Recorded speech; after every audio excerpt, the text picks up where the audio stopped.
Squidward Tentacles. Tragic characters are usually great figures brought down by a fatal flaw.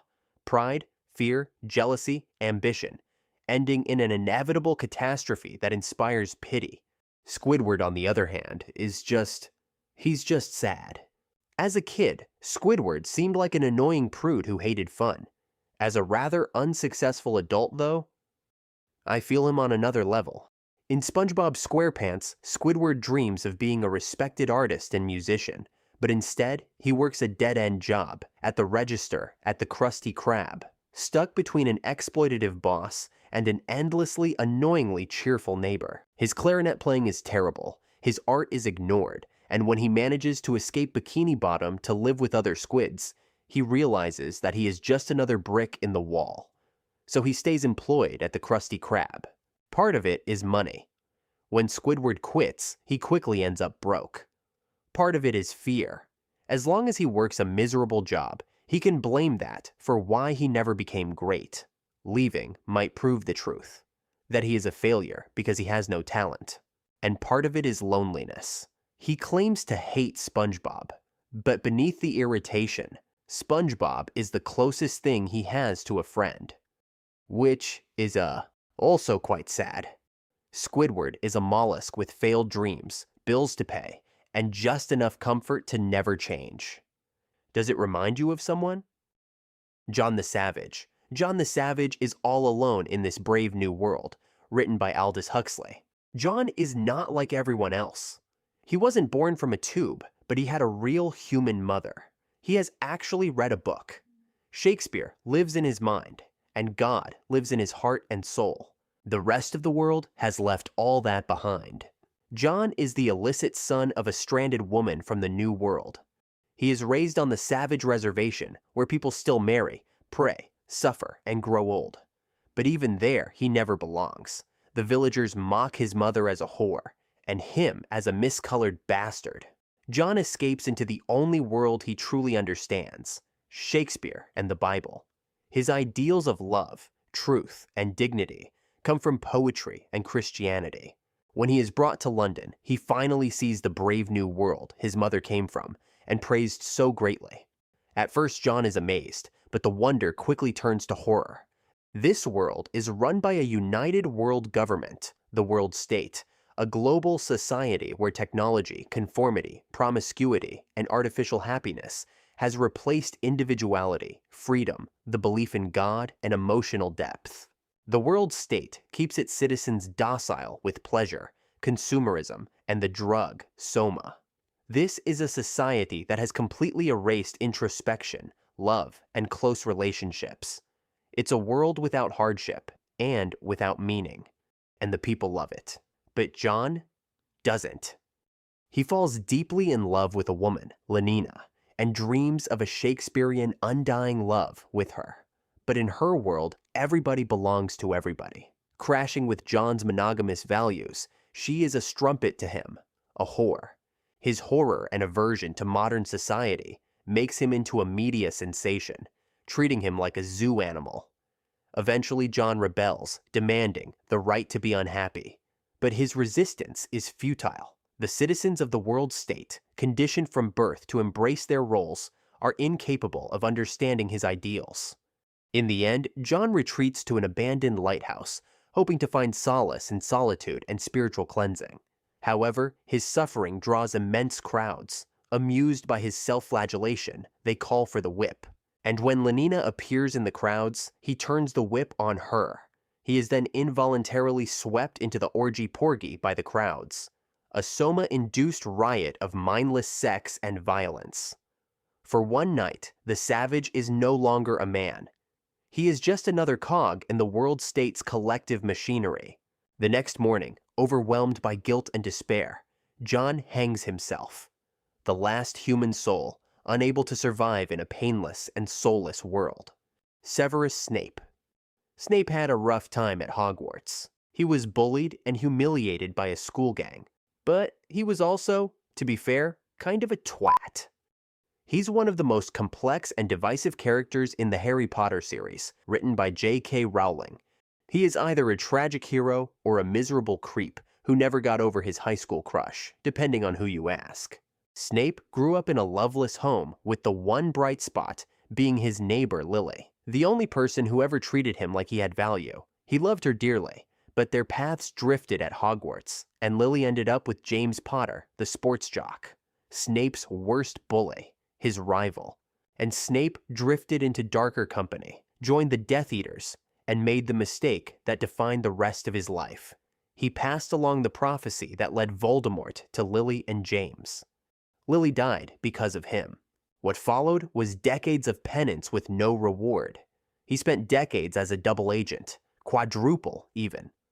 Despised by both sides and trusted by no one, except for Dumbledore, whom he killed on Dumbledore's orders. He then spent a year as headmaster, protecting students who hated him in ways they'd never see or thank him for.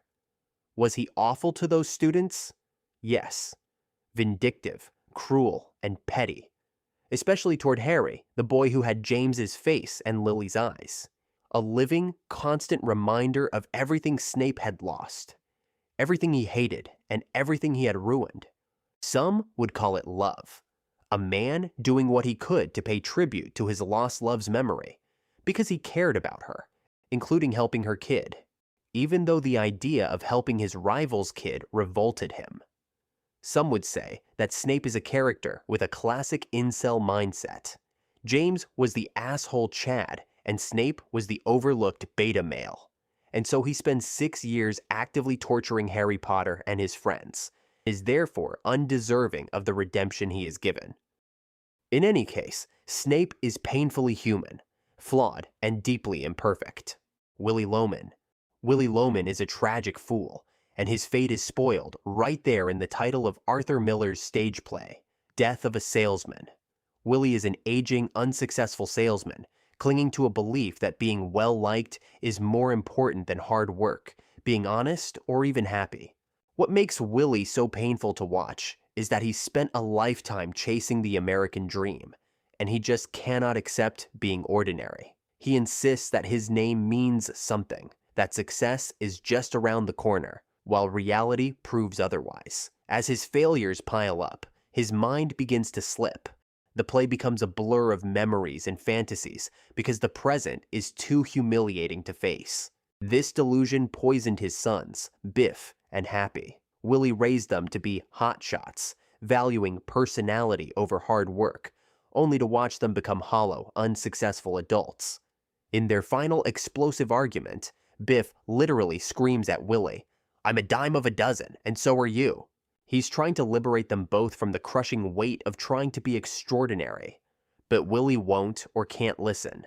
To admit that Biff is a failure would be to admit that his own philosophy was wrong. It would mean that Willy himself is a failure. Instead of hearing his son's plea, Willy's fractured mind understands Biff's tears as a sign of forgiveness. And then Willy has his final hallucination. He dreams up his long-dead brother, Ben, who walked into the jungle and came out rich. And Ben approves of Willy's planned final sale, that he is worth more dead than alive.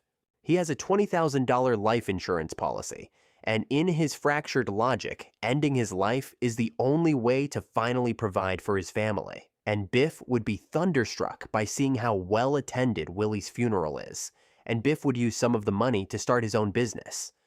The irony is devastating. The very day they bury him, his wife Linda makes the final mortgage payment. She stands over his grave and says, "I made the last payment on the house today, and there'll be nobody home." Willy Loman sold his life for a commission he'd never see, to pay for a house he finally owned, for a son who didn't want his dream, chasing a well-liked funeral where nobody showed up. J. Gatsby. In F. Scott Fitzgerald's The Great Gatsby, J. Gatsby seems like he has it all. Immense wealth, charm, mystery, and a mansion that lights up the whole bay. But behind the parties and tailored suits is one of classic literature's most tragic figures. Gatsby was born poor, reinvented himself from nothing, and built an empire. All for one reason: to win back Daisy Buchanan, the woman he fell in love with years before. Every dollar, every fake smile, every lie is crafted to erase time and recapture a moment that had already slipped away. Gatsby's tragedy is that he never really loved Daisy. He loved the idea of her. He was obsessed with a memory, a moment that had already passed.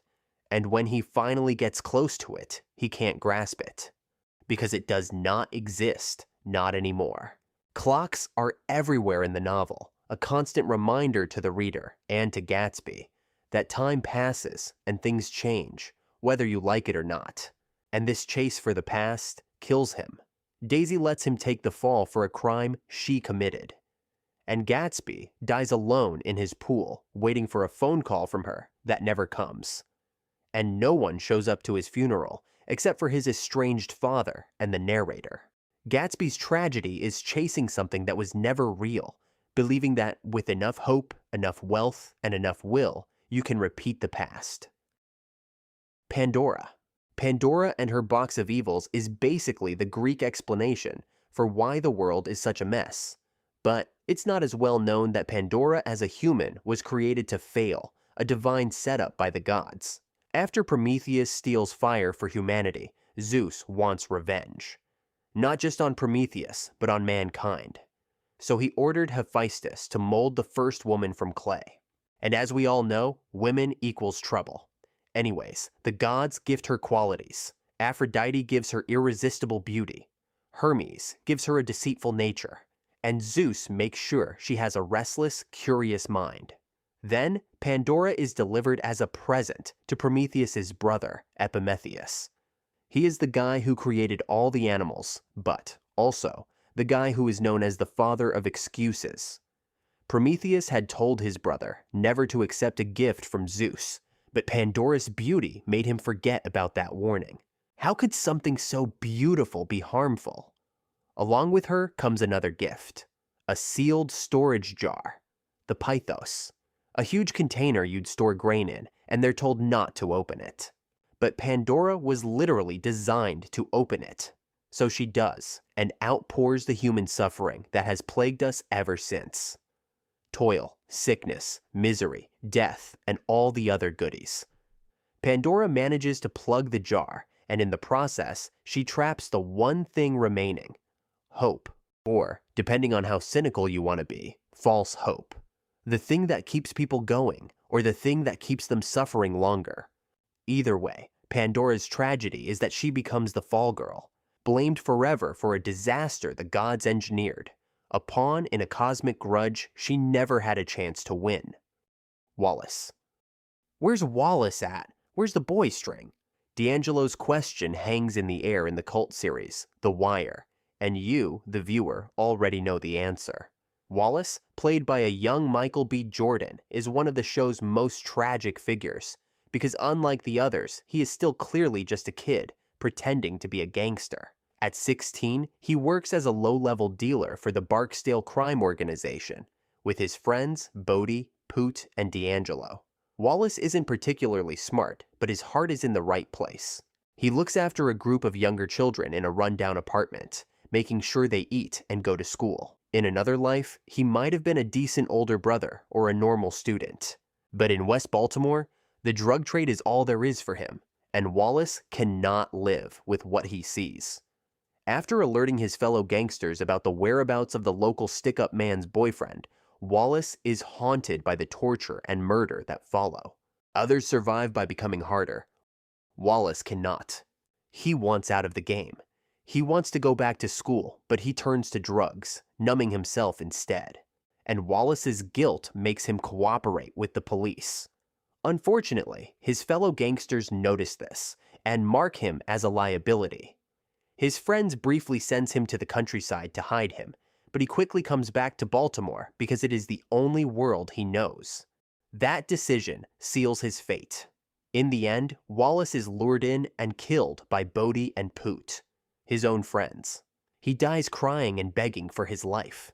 The gangster he never was evaporates, and all there is left is a frightened child who never belonged in the game, gunned down by his friends. Ender Wiggin. Andrew Ender Wiggin is a child soldier engineered to save humanity in Orson Scott Card's Ender's Game. And he does exactly that, which is what makes his story so tragic. Ender is born as a rare and normally forbidden third child, allowed to exist only because the government believes he might one day defeat the invading aliens, the Buggers.